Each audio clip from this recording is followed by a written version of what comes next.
Hold up.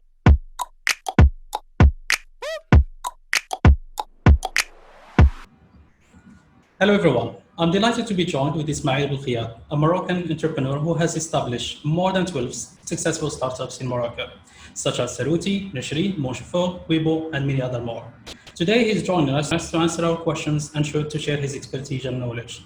I hope that you'll be enjoying this episode, and of course, stay tuned. Hi Ismael, how are you today?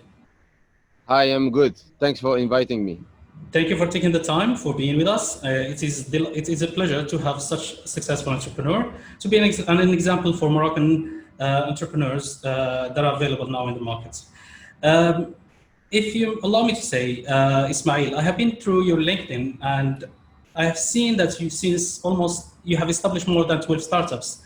Why exactly going for startups and entrepreneurship instead of corporate job like many other grads? Because the moment you graduate, you start looking for a job in a business where you can explore new fields, where you explore the real world, when you can get the knowledge, not going straight forward for the startups. Now, actually, to be honest, when I graduated from university, I did start working for a consulting group called the Boston Consulting Group. I Okay. did spend almost 3 years with them, learning, the corporate business. And Okay. one day I woke up, I was probably 27 or 28 years old. And I realized that my whole life I did follow everything that I was said, that basically, you have to go to these great schools, work for these great companies, and follow a path that was at the end not necessarily what I was looking for. I did everything right, but I was not happy. Right, I Okay. was making some money, but I was not happy, and this is why I decided to move to become an entrepreneur. So after 3 years of working for BCG, I started my own business. That's perfect. Um, and why having 12 startups instead of only one and focusing on scaling it to make it a large business in Morocco? I know that you have Sarouti, which is famous. I'm not living in Morocco, but I know it. It's famous. The latest project, Nashri, it shows great potential. I believe it will be a great success. But why having different startups that are on small scale, they are hardly known and not going for a bigger business? Take one startup, focus on it, put all the effort, all the investment, all the funding, and make it a great business. It's a great question, and I have been asked this question many times. And when I started about 7 years ago, my ventures, I've decided to stay in Morocco and work on the Moroccan market, right?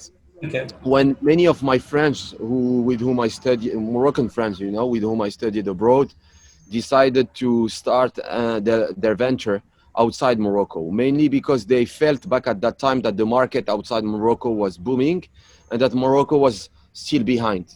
But myself, I had my family here in Morocco, and again, even if the market was still small, I thought that I would try my odds here in Morocco. The thing is, when you have to play on a small market, right? Uh, you have to give the same input like any other entrepreneur in any kind of country. The only difference is that the output in Morocco may end up smaller than the output you may get outside. So the costs in the input are the same. You need developers, you need marketers, you need a team helping you develop the project. And at the end, when you start selling it, you end up realizing that whatever you do as sales is not enough to cover the costs of your back office. So this is how I thought that I could, mutualize the back office, have one single back office working for all the startups, Okay. and again, have many startups on the front in order to get more revenue. And this is why and how I started a startup studio, basically, which is Okay. again back office mutualized and many front offices with many small ventures. I agree with you. I am not focusing all the efforts in one business, but at least the sum of all the small business make Yeah. the again the startup studio become big enough, at least to be sustainable, to make money, and not to have to raise too much and lose in equity. more than 10 startups. Are they all successful? Yes, it's a good question. To be honest, when again over the last 7 years, we probably started something like 30 or 40 startups, out of which many are today in their cemetery, right? And those you are talking about are those who are still alive. And by being still alive, it means that they are successful. Successful doesn't mean necessarily making money. The good news is that we have some startups that do make money and that do subsidize other companies that don't as of today, but that will one day or another. So we have very specific KPIs based obviously on the growth. And this is how we decide whether or not to back a startup that is burning cash by a startup that is making money. So based on, do we trust the startups? Yes, those who are still here are all successful in a sense that they keep growing month over month. That's perfect. And I can see also that all the startups are mainly internet-based, not brick-based, means they are all internet-based. Why not going for what we call traditional startups, for example, a retailer, for example, an agency or dealership of cars, or something that is brick-based, as they call it in business industry, not internet-based, like all your startups, if I'm not mistaken, because I saw them all, they're all internet-based. Yes, again, it's a great question. Remember, I told you earlier that one day I woke up and I did a kind of introspection of my life, and I just realized that I was doing everything right, went to a great school, went to work for a great company, was making good money for my age, but still I wasn't really happy. I wasn't Okay. really happy because I was doing something that wasn't my passion. Okay. And I decided to cut my revenues, because I quit my job that was well paying to start a venture from scratch. But the only reason why I did it was because I was looking to do something that was my passion. And my Okay. passion is internet. And today I'm happy to work only on the internet sector and doing something that I really love. That's perfect. I have downloaded your application, Nashri, the latest project that you've been working on. I can see it has great potential. As I said, in Morocco, there is absence of such apps or such facilities, while in other world or other parts of the world, there are like thousands. When you go, to, for example, to Dubai, you can find more than tens of applications that deliver the same content. So the competition is high, but in Morocco, it's barely there is nothing. So you are almost the only one in the market. But I go to the website, for example, there are many flows. For example, you need to create an account in order to see the content, while other application in the other parts of the world, you don't need to do that. So how you are almost stopping the audience to go and explore your application. True, true, and it's again a good point. I have to explain why we did that, which is obviously not a way to help users start using our application, but we did it in purpose, mainly because our application is a B2B application. Okay. The users are the small shop owners, the bakalas, the traditional stores, Groceries. right? Groceries. And the reason why we didn't let anyone use the app is mainly because we don't want end users to see what are the prices on our app. Okay. We want it to be exclusive for professionals. And we want them to feel that in order to get to the app, they need to go through a screening. So they Okay. have to download the app, to leave their information. Then we do call them. We check that the guys have a real store. We ask them to send us a picture of the store, a geolocalization of where they stand, and then we decide whether or Okay. not we want to give them an access. So But yeah, from another yes, perspective, another person will ask, why limiting such huge projects, such in terms of potential, to groceries rather than the population of Morocco? We have 40 million now. Every Moroccan that you may see has a mobile smartphone. Even if he is jobless, he has a mobile, has an iPhone. And the Moroccan people now are more into innovation application. They are more than ready to purchase online, to shop online. And when you limit it to only B2B, it's like you are losing a huge opportunity that is now available in your hand. Maybe tomorrow another app will be joining the market and will be addressing this segment or this portion or these targets. So why B2B instead of B2C? And B2B, you can work on both. Yeah, good question again. Huh? uh, so I'm gonna share with you some of my strategy. Okay. First of all, you have to realize that doing e-commerce in B2C and in B2B are two separate businesses, completely different. I see. In a sense that when you do B2C, you have to invest a lot of money in marketing, right? Okay. Yeah. And then when you have to invest a lot of money in last mile, because when you deliver whatever you're gonna deliver, you're not sure where the end user is. You're not sure if he will be at his place or no, and you will have high return rates, and this is really Okay. costly. Yeah. In my case, as you may know, in Morocco we have something like 150,000 small shops. So the market of the small shop is quite big and huge, and 85% of the fast-moving consumer goods consumption goes through these small traditional shops, when only Okay. 15% goes through the modern trade. So based on that, I've decided to start my venture by focusing only on this B2B business, and by making sure that all the small shops of Morocco will start ordering whatever they need from my app. And this may take something like 2 to 3 years, and hopefully, and again, the trend is really great, because after only 8 months we have signed up about 8,000 stores, and That's the way good. we are growing makes me think that we should get to 50 to 60% of market share by the end of 2022.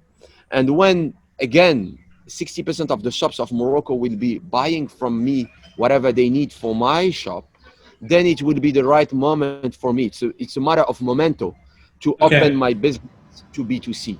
And the day I will open my business to B2C, I will be the only one able to commit on delivering the end user on a time frame of 1 hour. Why? Because wherever you will be, you will order on the app, and I will ask the closest shop to deliver to you whatever you need. So I'm creating right now a kind of entrance barriers to make sure that the day I will start, no one of my competitor will be able to follow what I would be doing. Does I it like make that. sense for you? Yes, makes sense. Very Did smart. I answer your question? No, no, you did, you did. Now I understand. I was Sure, saying he's sure. losing market share for almost nothing, but now I understand. No, no, it's a strategy. That's good. Ismail, why is it all your application are mainly in French? And we know that the Moroccan population, not all are fluent in French. So when you focus only in French language, I mean, the application is made or designed as in French, you are again losing another market shares. If I see Mon Chauffeur, it is in French. If I see all other your startups, they are mainly focused in French. There is no English. There is no Arabic. Why is that? No, so again, depending on the startup, we do decide whether it's in French or Arabic. When the startup targets the mass market, it's in Arabic. Let me give you an example. If you go to saruti.ma, which is a property, a real estate portal, you will Okay. find out that everything is in Arabic. Again, because we are targeting end users that speak only Arabic. If you go Okay. to sherry.ma, you will find out on the app that you can move from Arabic to French to even Berber. No, when it comes to other services and Like Mon Mon Chauffeur, Chauffeur. yeah, for instance.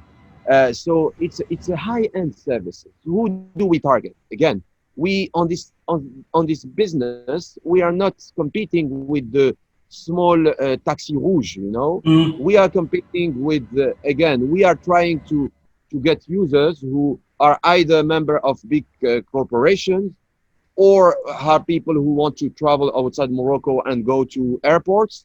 And usually okay. there are people who speak French. And by putting the app in French, it gives some exclusivity that Okay. explains the reason why we are probably more expensive than a normal taxi. I get the concept right now. So, again, if I may ask, being an entrepreneur that has founded more than 10 already startups, how do you see the Moroccan economy and market? Does it support startups and SMEs? And what are the main challenges? Yeah, it's a good question. Honestly, when I started 7 years ago, the ecosystem wasn't supporting anything. Uh, Sure, we had great human resources because the youth in Morocco are really into tech. They're really good when it comes to developing a technology, and they are at a cost that is obviously lower than the one that you may get outside Morocco. And this is the good part of being an entrepreneur of Morocco. However, there is an issue when it comes to financing your startup because the mindset here in Morocco is not a mindset that allow people to understand that basically a startup needs to burn cash before Okay. becoming profitable. So whenever you go see someone and explain to him that basically you are not making money and you need his money to one day become profitable, either he obviously tell you that he doesn't want to invest, or if he accepts to invest, he end up asking for 40 to 50% of your startup. So you end up with giving half of whatever you want to Business. create and lose your motivation. And it took a lot of time for Moroccans to understand that. And it's been only few months, if not 1 year, that we've started seeing business angels, venture capitalists, coming to the market. And the government also has started giving a lot of help Okay. to the smaller businesses, and we are happy to see that it's changing. Also, when the banks before were not giving any kind of credits, or loans or help Yeah. to the startups, today they are backed by the government in order to help the young. So it's shifting. And also one challenge that we used to face is as a startup, we used to be providers for big companies. And unfortunately, here in Morocco, the payment terms are really long. So when Yeah. you work for a company, you end up being paid after 3 to 6 months. So when you're a big company, it's okay to wait for 6 to 9 months because you Yeah. have the cash flow for this. But when you are a young startup, you need to be paid right away. Otherwise, you may end You up will be dying. suffering. Yeah. So if I had to pass a message to these big companies, is to tell them, please help the ecosystem by choosing to work with small businesses. And when you decide to work with small businesses, please pay them the fastest way possible. Thank you, Ismail. I really get your point, and I think this is a challenge worldwide. But when it comes to the Moroccan economy, which is growing somehow, this has to be implemented. Last question, Ismail. All your answers were interesting and were enlightening in terms for any person who is interested in startups. Because, in matter of fact, when I was filtering the profiles in Morocco, I found almost everyone has startup. I said to myself, I have to go back and be a founder of my startup.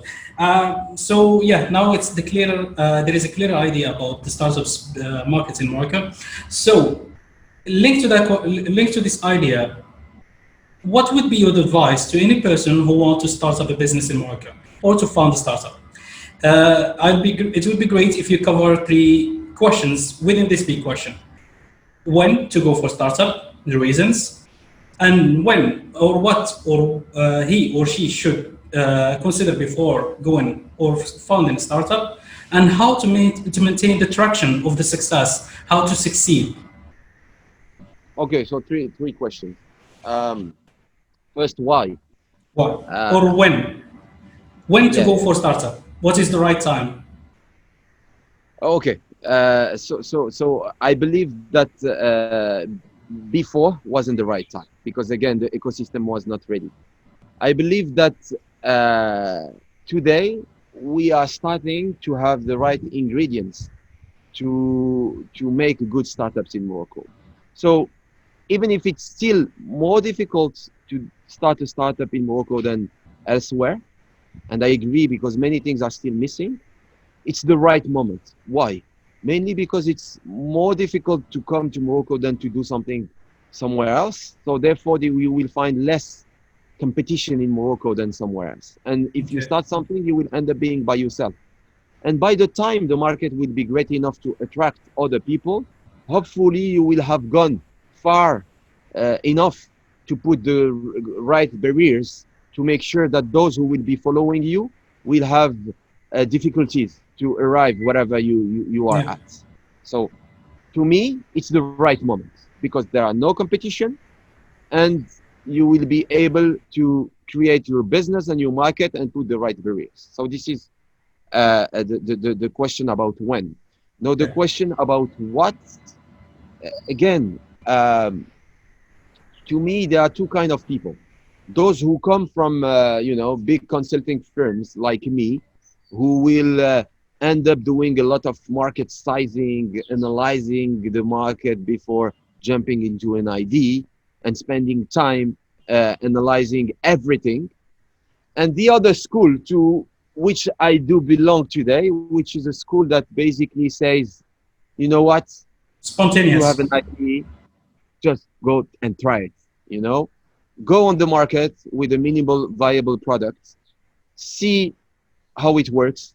If you feel that there is an opportunity, then go back to your office, improve it, iterate, and go back to the market and see how the market will react to that. So based on that, you try, you fail, you iterate, you improve, and you keep Test, moving and moving. test The and learn. reason, test and learn, obviously, test and learn. So the reason is that we are on a market that is moving so fast. Look what the COVID has done to the market.